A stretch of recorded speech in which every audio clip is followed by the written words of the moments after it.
Don José Blandón, volvamos al presente, porque cada vez que este hombre saca de esa chistera papeles, alguien tiembla de miedo. Buenos días, Fernando. Buenos días. Buenos días a nuestra audiencia. Sí, aquí tengo lo que le prometí ayer.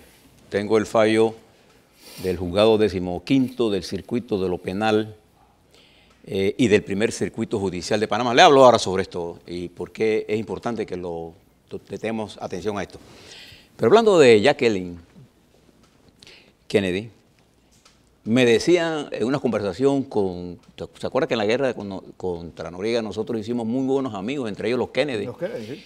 Y ante una pregunta que nosotros le decíamos, estaba el difunto Gabriel allí, ¿y por qué, cómo se explica este matrimonio de la señora Jacqueline con Onassis? Entonces ellos nos decían, mira, Jacqueline es una mujer que cuesta mucho. La familia Kennedy es multimillonaria, pero nadie puede con esos gastos. Y solo un hombre como Onassis lo podía resolver. Para que usted sepa por dónde va la cosa. Y otra cosa, un comentario de la historia. Francisco Franco, que tiene sus historias negras y muchas muertes sobre sus hombros, tiene una historia muy particular con respecto a nosotros en Panamá. Cuando se dio el 9 de enero de 1964, Franco fue el único gobierno que mandó a respaldarnos y mandó 5 millones de respaldo a Panamá en el 64. Y en el proceso negociador, y a mí me tocó conocer al generalísimo Franco, él nos ayudó a nosotros en contactos internacionales para apoyar el canal de Panamá, los tratados de negociación del canal de Panamá. Para que usted vea desde otra perspectiva, y Franco jugó un papel importante en la modernización de España, sí. Porque acuérdense que después de la Segunda Guerra Mundial España quedó aislada. Bueno, Franco construyó la España que ustedes vieron en los 70, era el producto de ese esfuerzo gigantesco en industrialización. La economía industrial del mundo. Sí. Y la elevó. No voy a entrar a los detalles de las cosas malas porque el franquismo tiene una historia negra. Bueno, no es historia, no negra, porque no hay que ser, porque por la historia no puede ser blanca, porque tiene que ser negra. Es una historia malvada. Macabra. Macabra. Pero yo le quiero hacer una corrección a usted. Cuando usted estaba hablando de ocurrencias, en realidad no estamos viviendo ocurrencias en este país, estamos viviendo atorrancias. La atorrancia es peor que la ocurrencia. La ocurrencia tiene cierto nivel de genialidad, ¿no? ¿No le parece? O sea, cuando usted hace una ocurrencia, se le ocurre algo, usted piensa que hay detrás de eso un pensamiento, algo positivo. Pero cuando hay una atorrancia, es como ir a hacer algo que no tiene pensamiento. A mí siempre me llamó la atención esa palabra atorrancia. Y no sé si sabes de dónde viene. No. Ok.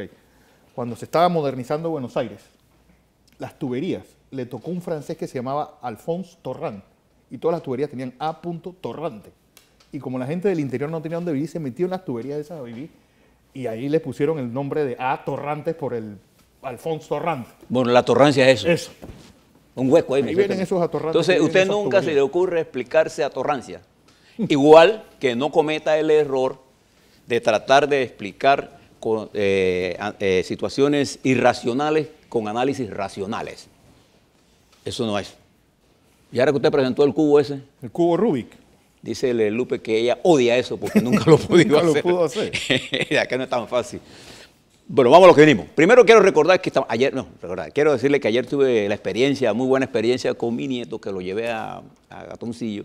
Íbamos en el carro, él y un amigo, y me preguntaba sobre cosas que estaban ocurriendo. Y el lenguaje de los jóvenes es un lenguaje muy tecnológico, sobre todo los muchachos que tienen un nivel de preparación, y casi los muchachos de este nivel tienen un nivel de conocimiento que los mayores tendemos a despreciar. Y yo le hago la pregunta, oye, ¿ustedes cómo están viendo los políticos? Dice, los políticos no nos hablan a nosotros, los jóvenes. Eso es peligroso. Pero cuando regreso, me dice mi nieto, bueno, ¿y usted cómo se distrae? Porque tantas cosas. Digo, mira, yo pongo la 102.1 y la 103.3 y escucho todas las cosas que pasan. Que es puro cuento, no hay ningún conflicto. Puro pindín. Puro pindín y Mirta hablando de comida. Y a mí me encanta porque ella canta bien. Además, una muchacha guapa de Monagrillo.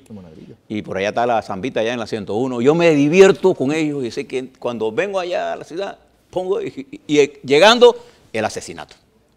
Pero vamos a lo internacional rápido y vamos a lo nacional con algunas cosas serias que están ocurriendo. En primer lugar, en el plano internacional, le comunico que Suecia cerró el caso de acusación de violación contra Julian Assange. Cerrado el caso. Lo que supone, digo yo, que va a levantar la orden de detención. Recuerden que Julian Assange está asilado en la Embajada de Ecuador en Londres desde el 2012. Lleva 5 años ahí metido y se está esperando el pronunciamiento de Suecia con respecto a la orden de detención y ya veremos cómo Inglaterra lo maneja, porque él está allí por esa orden de detención. Y al cerrar el caso, no es que suspende, no, está cerrado ya, no hay ninguna investigación. Como consecuencia, él es objeto de ninguna investigación criminal. Esa es la noticia que está en el mundo en este momento en que estamos hablando nosotros. Otra noticia que está en el mundo es la crisis política de Brasil. Y quisiera que le prestaran atención a cómo se origina todo esto, porque nosotros no estamos ajenos a eso que está pasando allí. Fíjense que aquí se montó por esta gente que está dirigiendo el partido socialdemócrata, que no es nada de socialdemócrata, no es la socialdemócrata europea. Estos son la derecha que acompañó al Partido de los Trabajadores de Lula y que eran los que sabían hacer las trampas. Esto es una especie de bisagra sucia. Estos son los verdaderos dueños del negocio de la corrupción. Y montaron toda una operación para tumbar a la señora Dilma Rousseff, que no está acusada de esas cosas que ellos están acusados, y toda la dirección está, diputados, senadores, ministros, el presidente, están hasta arriba en la corrupción. Y ahora el señor Temer, en forma temeraria, dice, yo no voy a renunciar. Me recordó la canción, no renunciaré. No renunciaré. Bueno, él no se ha dado cuenta que ya está renunciado. Brasil está fuera de control. Decenas de miles en todos 23 estados de la República Federal brasileña están en estado pidiéndose la salida de Temer y están cercando el Palacio Presidencial. Y la OEA no se entera. Que él se salva, que la capital de Brasil quede en el medio de la selva. Y que es muy difícil llegar. Pero allá incluso en Brasilia ya hay movilización. Porque si la capital siguiera siendo Río de Janeiro, ese hombre ya tuviera, bueno, hace rato lo hubieran sacado. Y entonces el plan del señor Temer, que era eliminar las elecciones del 18, ahora parece que la van a hacer ya, y si la hacen este año, ganaría sin duda alguna Lula da Silva. Ignacio Lula da Silva. ¿Y por qué digo que se fijen en eso? Porque eso, el golpe de Estado contra la señora Rousseff, era parte del esquema del Partido Socialdemócrata para impedir que se conociera la verdad. Ellos creían que podían dominar esto. Y ahora resulta que el monstruo se lo comió a ellos. Y por eso nuestra insistencia aquí en Panamá, que nuestra Procuraduría, en el caso de todos los casos, en el caso de Odebrecht particularmente, termine su proceso negociador para que nosotros conozcamos la verdad. Y cuando digo nosotros la conozcamos, en el tiempo en que esa verdad puede darse. No cuando quieren algunos cabezas calientes. La justicia tiene un tiempo y la información y el medio tiene otro tiempo y los políticos tienen otro tiempo. Entonces, creo que es importante que nosotros veamos lo que está pasando en Brasil, porque eso no es ajeno a nosotros. Ese país está fuera de control y esperen toda clase de contrainformación que va a salir de ese país. No crea todo lo que sale en las redes sociales. No sea ingenuo. Así que esté tranquilo, porque usted tiene suficiente problema aquí. Y yo le pido al presidente de la República que se calme un poco. Ahora le voy a explicar por qué le digo eso. Bueno, más que hablando de lo de Brasil, ayer el señor Fonseca Mora pues envió unos correos electrónicos, porque se ponía que en Brasil la nueva delación referente al escándalo de Odebrecht implica a un presidente panameño, no decían quién. Y él dice, nadie se va a tomar la molestia de conversar con alguien que se va. Al pie no le cayó el rayo. Y en los Estados Unidos, para cerrar con los Estados Unidos, el presidente Trump salió de viaje, está ahora mismo llegando por allá por Arabia Saudita, creo que es su primera escala, en un viaje de la visita 5, en medio de una crisis política en los Estados Unidos, con serias implicaciones ya ahora sí en el plano económico, porque ya hay preocupación que el señor Trump no pueda empujar su reforma tributaria, y ya los mercados comienzan a sentir inestabilidad, caen, suben, eso es uno eso es una situación inestable, pero el Partido Republicano, que tiene que ir a elecciones intermedias en los próximos un par de años, ya siente el calor de la caída del señor Trump y se lo está arrastrando.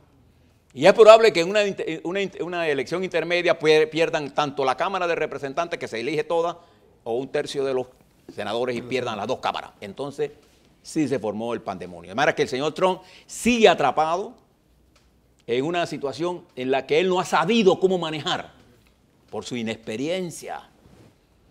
Cada vez que usted apuesta a lo desconocido, ¿no?, apuesta a mayor riesgo. Por eso decía el dicho popular, más vale vereda conocida que camino real, ¿no? Algo así. Bien. Más vale camino real que vereda por conocer. Algo así. Bien. Ahora veamos al plano local. El asesinato ayer en Punta Pacífica, no en cualquier lugar, en la cafetería. Yo no sé si usted conoce bien ese lugar ahí. Esto demuestra que estilos de asesinatos importados ya están aquí en Panamá, que no es, como dice, este no es el primero, hay varios asesinatos así ya. Bueno, el viernes pasado hubo uno, también en una especie de callejón sin salida, porque alguien que mate a una persona, así en tipo sicario, a las 5 de la tarde, en la salida del Corredor Sur, es alguien que, o muy temerario, porque cordón de escapas, es igual que estos señores que asesinaron a alguien ayer, trate de ir por el área de Punta Pacífica y eso es una ratonera. Y yo no voy a responsabilizar al Ministerio de Seguridad, porque ninguna fuerza pública puede estar en capacidad de prevenir que alguien que está premeditadamente planeando un crimen, yo pueda tener mis fuerzas allí para impedirlo. Eso es imposible. Lo que sí es que tienen que ponerse alerta y no disminuir la magnitud del peligro para tomar las medidas preventivas, eso sí, y parar en seco esta nueva introducción de quemas de asesinatos, y esto tiene que ver mucho con la política migratoria. Ojo con lo que le estoy diciendo. No sé cuál fue el móvil del crimen, pero yo le aseguro que si ese asesinato hubiera sido en una barriada humilde de este pueblo, ni caso, ¿no?, los señores de las fuerzas especiales hubieran barrido con esa barriada, hubieran tumbado puertas, y yo no he visto que hicieron eso por allá por Punta Pacífica, ¿no? Porque eso fue por allá. Ahí mataron también otra vez a un alemán, creo que era, ¿no? Por ahí. No, un irlandés, le tiraron a balazos y quedó ahí herido. Entonces, le digo esto porque la comunidad quedó consternada. Y comenzaron a titular, bueno, que usted no salga de su casa. Mire, nosotros no podemos quedar prisioneros de la delincuencia. Si usted tiene que salir, salga, tome las medidas y no se involucre en asuntos al margen de la ley. Y es por eso que yo insisto mucho, mucho, en que nuestro Ministerio Público debe tener la capacidad de combatir el crimen al margen de consideraciones políticas o de seguridad. El crimen. Y darle los instrumentos para que ellos actúen con independencia, ¿no? Y esto es importante, porque esto es lo que nos da a nosotros seguridad. No le entreguemos la calle a los delincuentes. Esa es mi recomendación. No seamos nosotros los prisioneros. Luchemos por tener una política de seguridad adecuada. Luchemos por apoyar a los organismos de seguridad, pero también ellos deben ganarse el respeto de nosotros.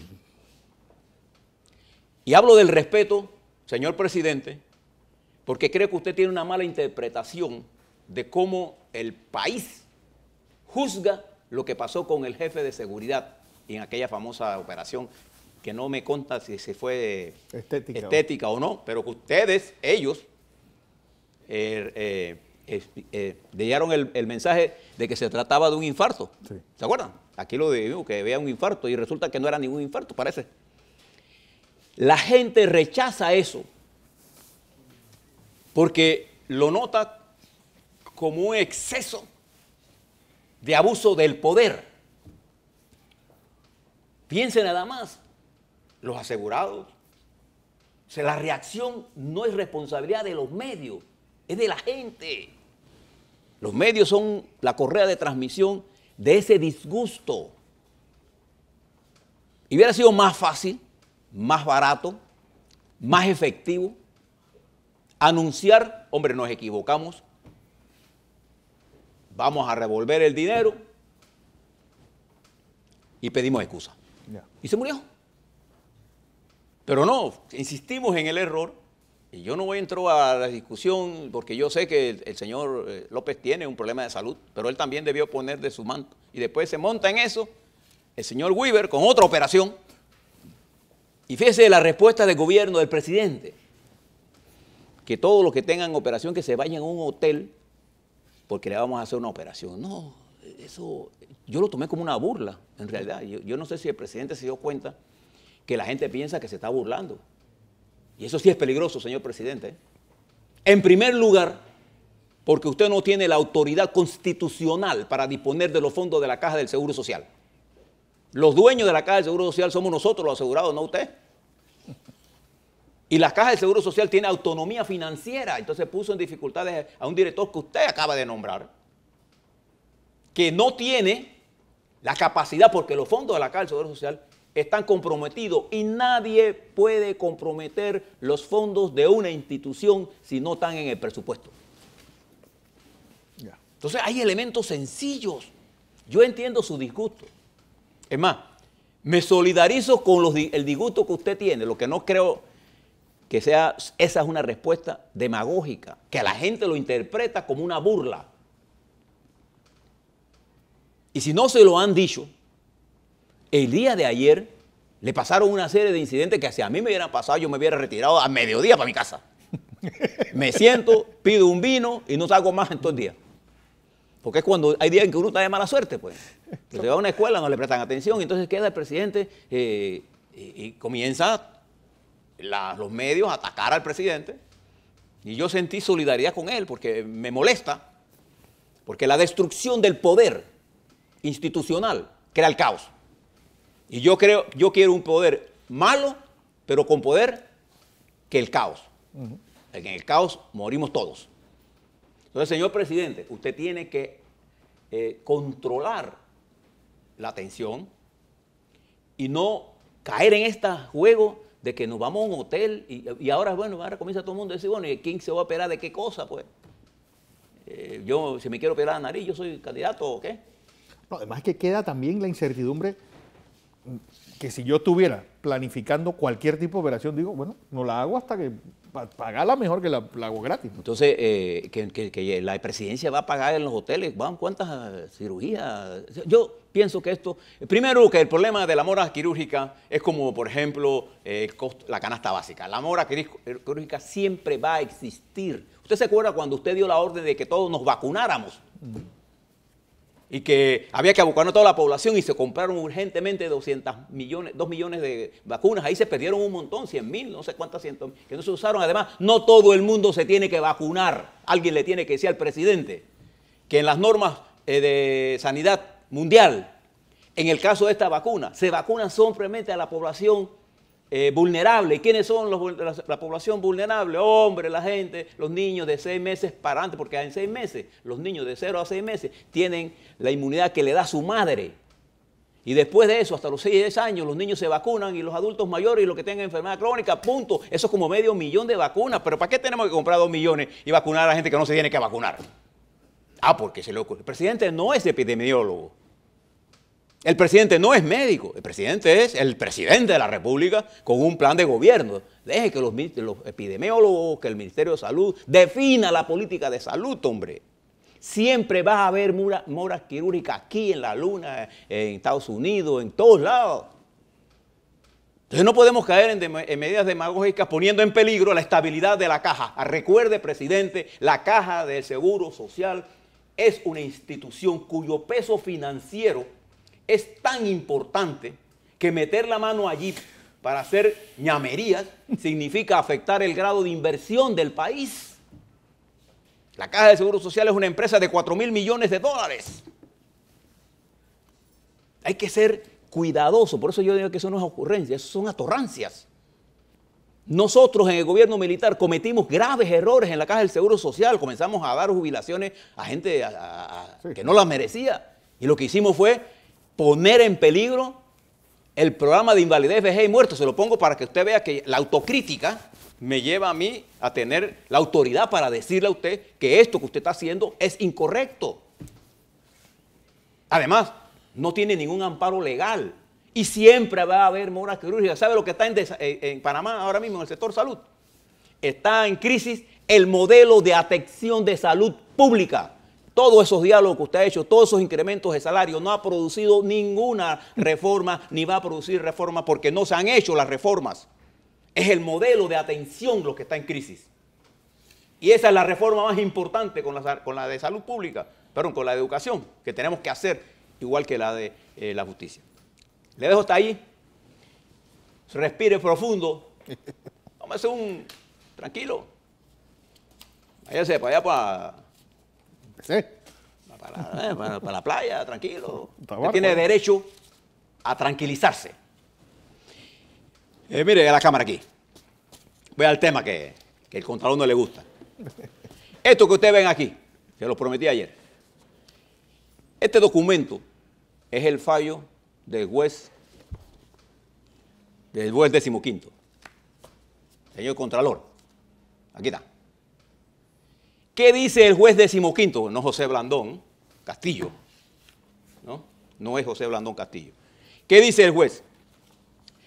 En la página 84, señor Contralor, yo estoy seguro que usted no se ha leído esto. Estoy casi seguro. Si no, no se hubiera parado tan firme como dijo. Dice el juez Loaiza, no Vilespi, porque si hubiera Vilespi comienza a caerle encima. En su fallo, cito textualmente, nos llama poderosamente la atención que los auditores de la Contraloría General de Panamá, al momento del análisis, no abundó en corroborar las afirmaciones proporcionadas por la Autoridad de Aeronáutica Civil y la empresa Helfrich S.A., las cuales son meramente técnicas en cuanto al tema en investigación de navegación. ¿Qué es lo que quiere decir ahí?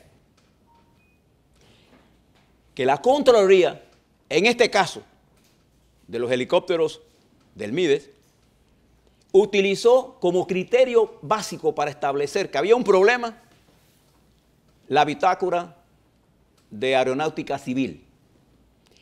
Y el director de Aeronáutica, a página 83, aquí, René Augusto González, que funge como director de finanzas de la Aeronáutica, señala que en relación a las tarifas, que esto no sirve para calcular horas vuelo. La bitácora de Aeronáutica Civil no sirve. Y además, por disposición internacional, esa bitácora, esa en particular, se borra cada año y la otra cada mes. ¿De dónde sacaron los auditores que esa información les servía para determinar que el vuelo se había realizado o no? El juez, señor Contralor, le está indicando a usted que su auditoría debió contar, eso sí, con técnicos especializados para ver esto. Y el juez, ¿qué ordena? Ordena en su fallo, en su parte resolutiva, y cito ahora, en mérito de lo expuesto, porque fíjate, esto no son 2 painitas, son 86 páginas de sustentación. En mérito de lo expuesto establece el juez 15º, Leslie Alberto Loaiza.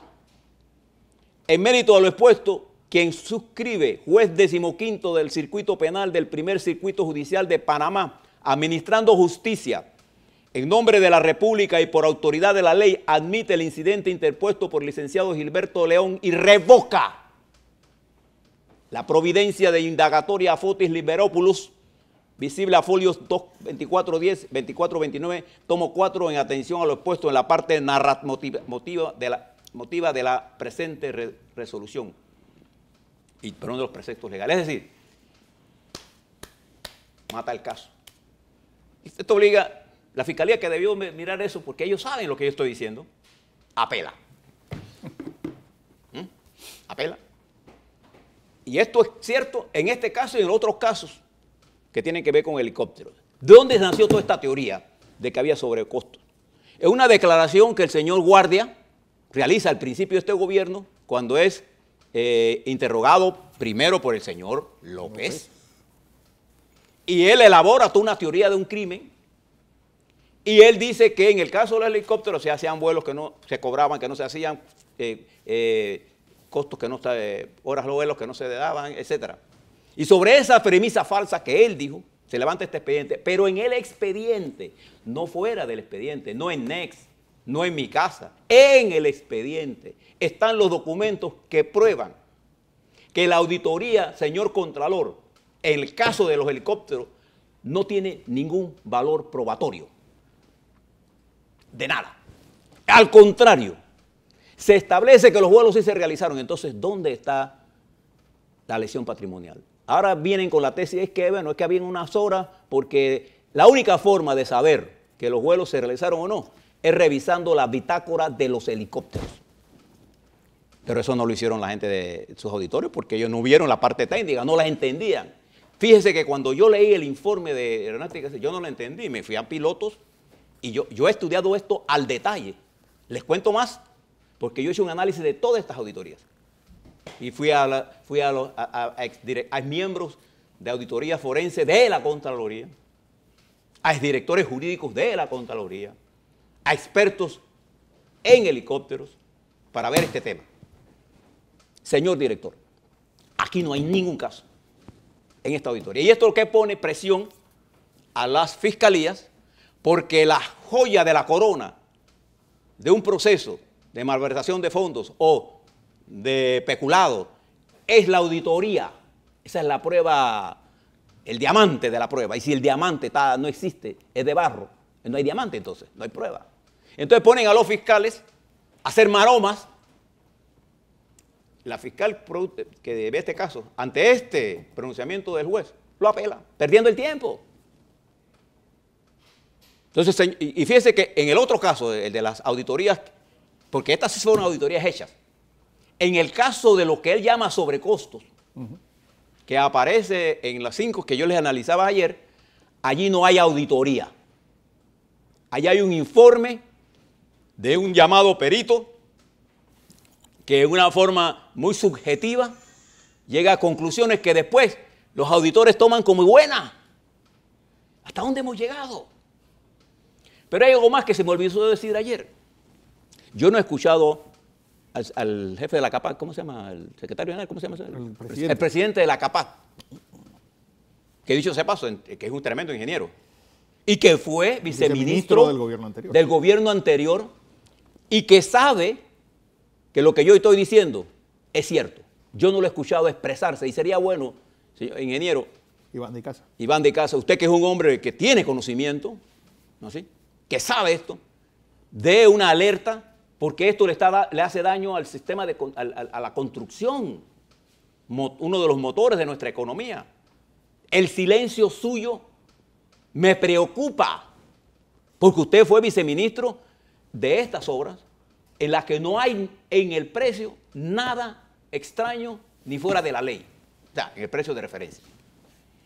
Entonces usted tiene que pronunciarse porque nosotros no podemos estar avalando estas ñamerías y estas atorrancias, ¿no es así? Porque queremos perseguir a alguien.